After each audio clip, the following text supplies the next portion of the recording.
Imagine a lighthouse that only shines when the sea is calm. It would be beautiful. Yes, an elegant tower of certainty, but also useless, because the moment the storm arrives, when ships most need guidance, the light goes dark. That, in a strange way, is the riddle of the human mind.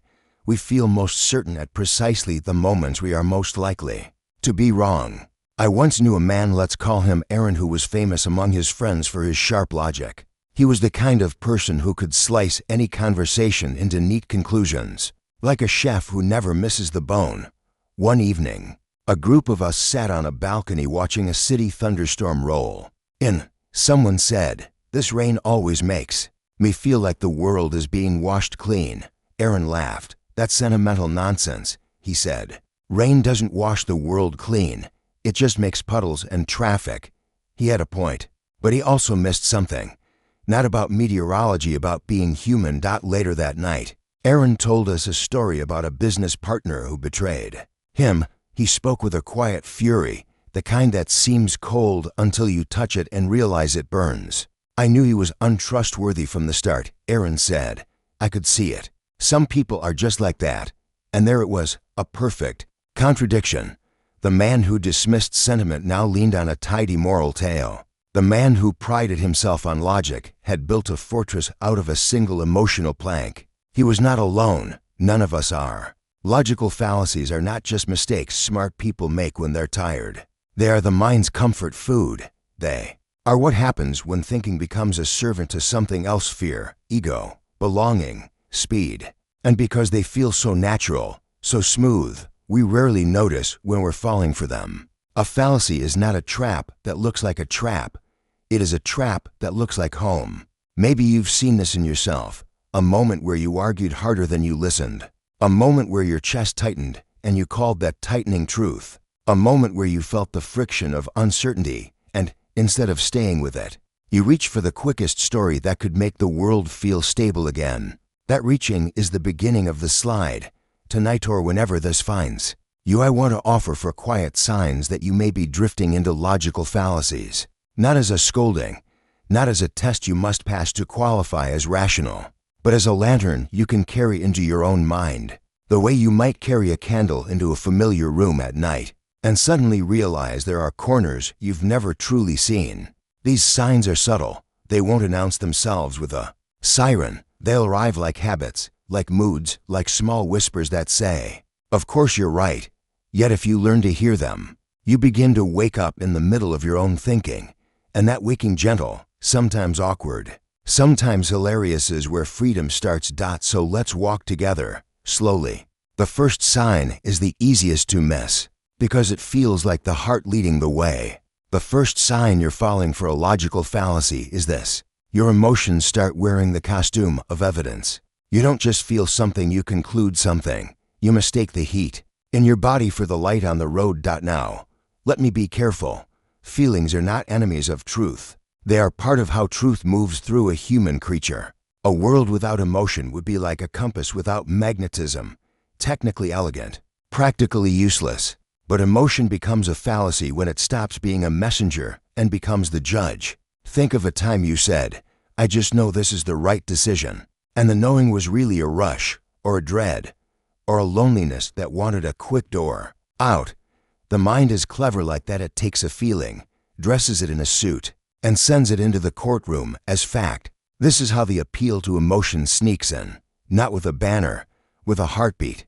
There's a small parable I love. A traveler sets out across a wide plain. He has a map, a compass, and the experience of many journeys. Halfway through, a wind rises. It feels like the kind of wind that means rain is coming. He remembers being caught in storms before. His chest tightens. "We must turn back," he says. A friend points at the sky. It's clear. The barometer, yes. They have one shows. No drop. The traveler shakes his head.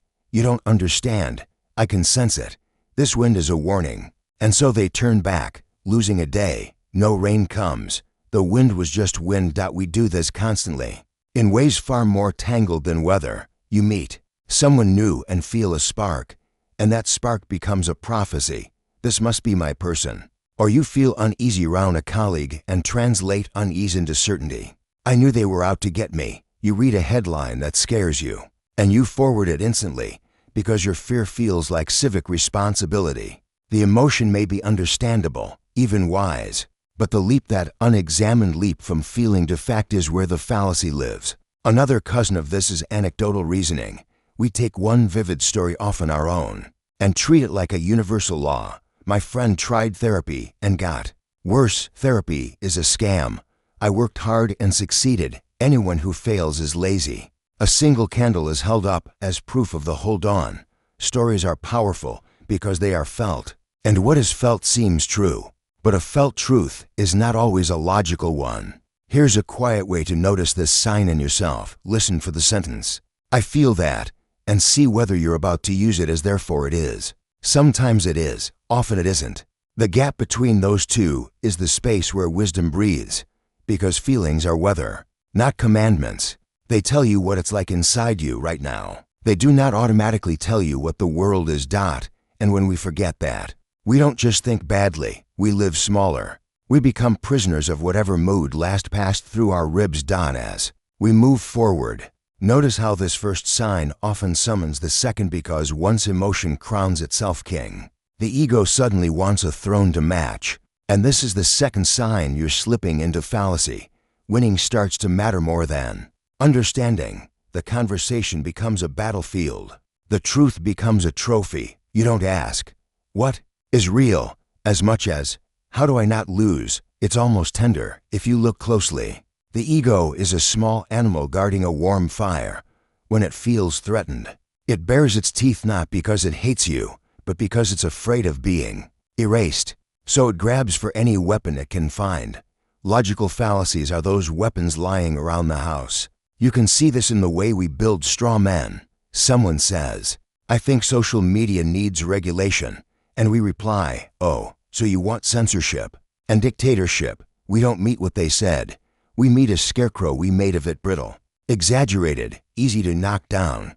Why? Because knocking down the real thing takes patience. It takes humility. It risks being changed. The straw man lets us feel victorious without ever learning anything. Then there is the ad hominem, which is less an argument than a shove. You only think that because you're young. You're saying that because you're rich. What do you know? You're not even educated. Maybe those things are relevant sometimes, but often they're just shortcuts around the discomfort of engaging the idea itself. It's like refusing to taste a dish because you don't like the chef. We attack the person so we don't have to wrestle with the possibility that their point might be true, and the goalpost shifting. That sly dance. You make a claim. Someone offers evidence against it. Instead of revising, you quietly move the target. "Okay, maybe I was wrong about that, but you still haven't proven this other thing." The ego is trying to preserve itself by turning the game into one it cannot lose. Like a child changing the rules of tag mid-chase because being caught feels like death. I've watched this happen in kitchens, boardrooms, family group chats, and the private theater of my own mind. I remember arguing once with someone I loved about a mistake I had made. They were calm, precise. I felt cornered. I started arguing about their tone, their timing, their past errors, and in the middle of my own speech, I suddenly heard myself, like listening to a stranger through the door. I wasn't seeking truth. I was seeking air. I wanted out of the feeling of being wrong, so I tried to turn the whole room upside down. Maybe. You know that moment, your pulse rises, your sentences get sharper, faster. You stop asking questions. You start collecting ammunition. Even your body leans forward as if to say, "I will not be moved." But consider this. If the goal of thinking were to protect your identity, then yes, argument is war. Yet if the goal of thinking is to approach reality, then argument is something else entirely. It is collaboration. It is two lanterns meeting in the dark, a simple check, almost embarrassingly simple. When you feel yourself debating, ask, "If I discovered I was wrong, would I feel relieved or humiliated?" Relief means you're searching. Humiliation means you're defending. And if you find humiliation there, don't judge yourself. Notice it.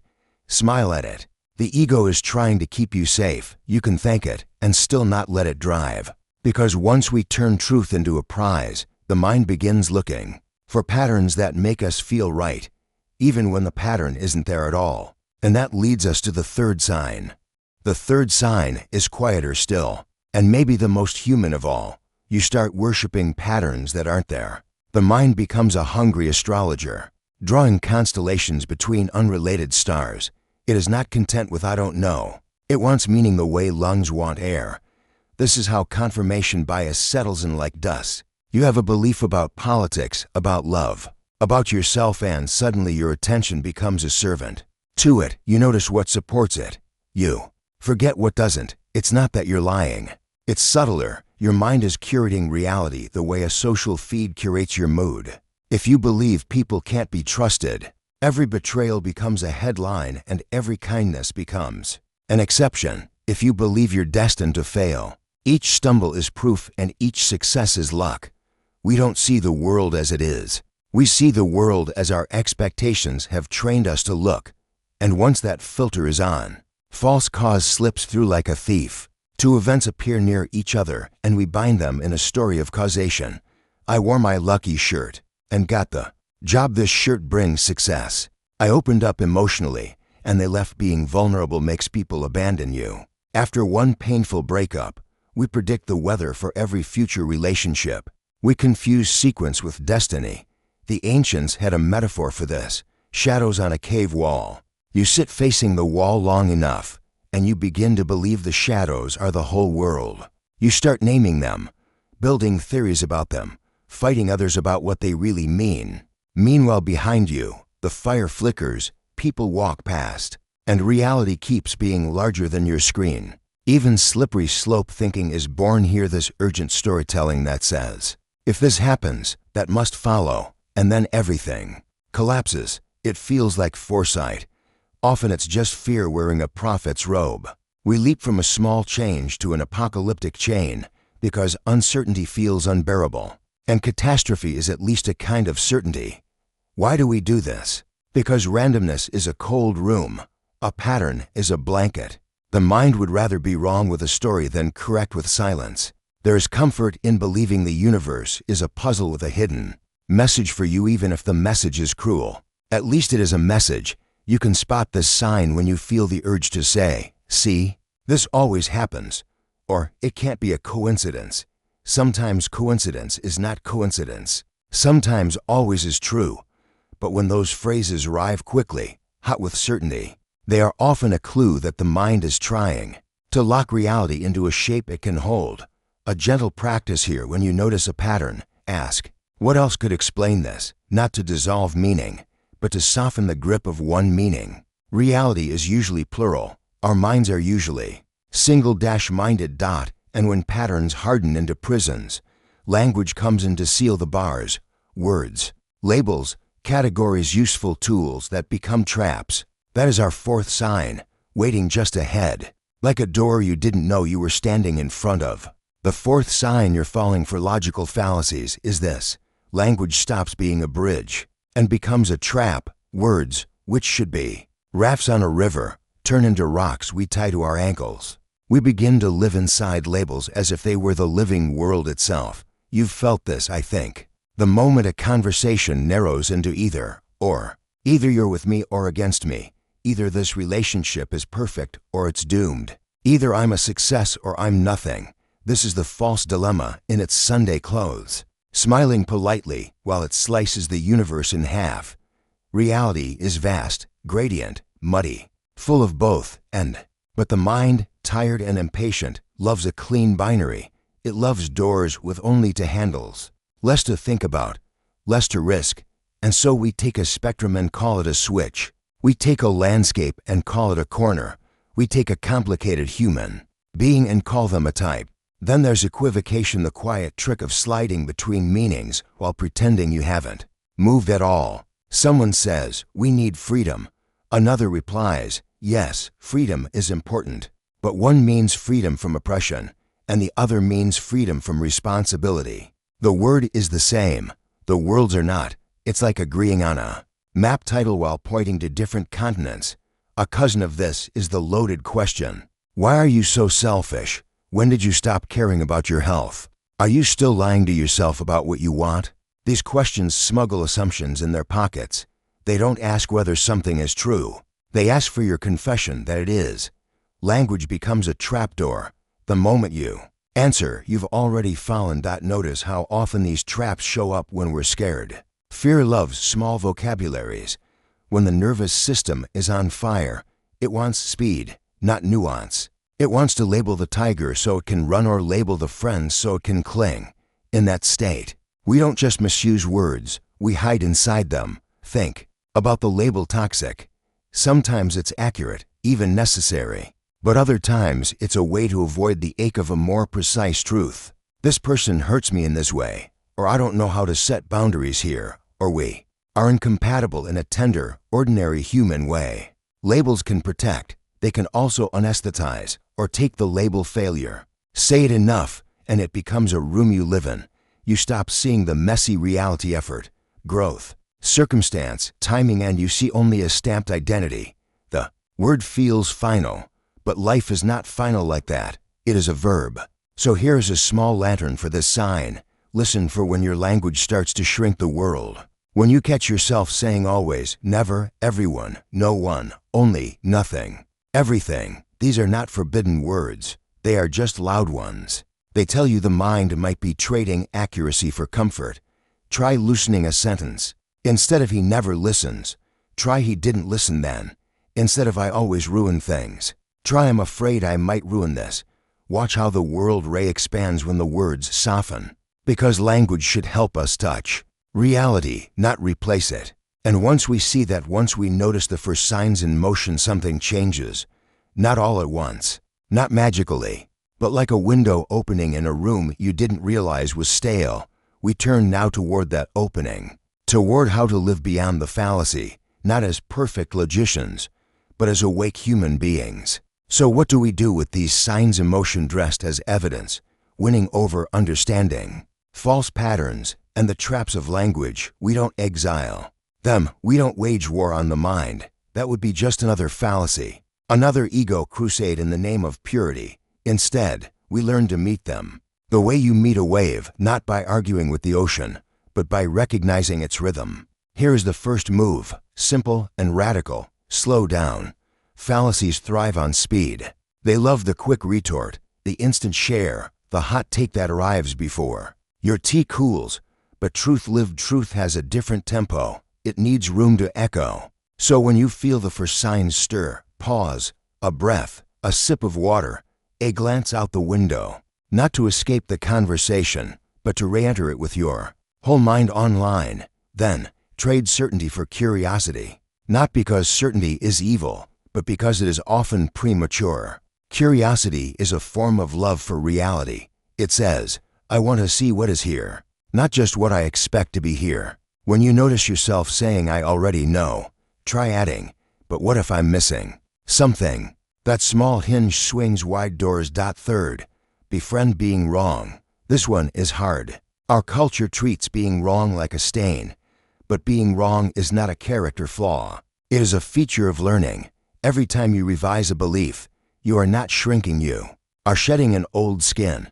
Imagine if scientists felt ashamed every time a theory collapsed. We'd still be blaming thunder on angry gods. The mind that cannot tolerate error cannot grow, and the heart that cannot tolerate error cannot forgive. Fourth, return to the human underneath the argument.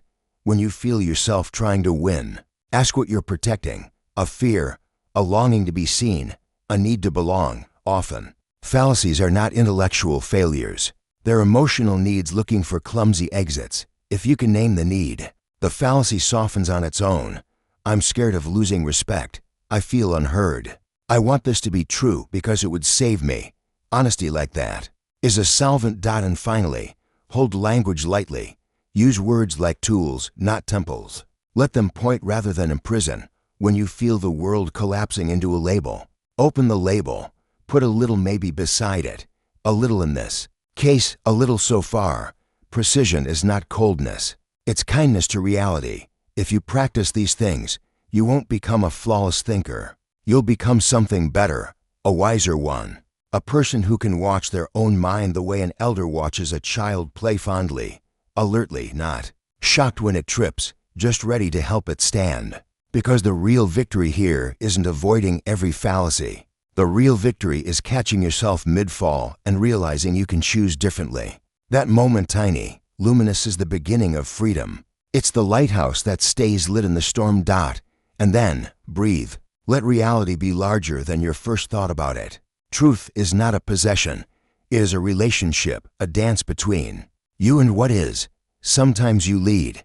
Sometimes you are led. Sometimes you step on each other's toes and laugh. May your thinking become less like a cage and more like a clearing, spacious, windy, alive. And if tonight you find yourself staring at the stormy sea of your own mind, remember, you don't need to extinguish the waves. You only need to keep the light on.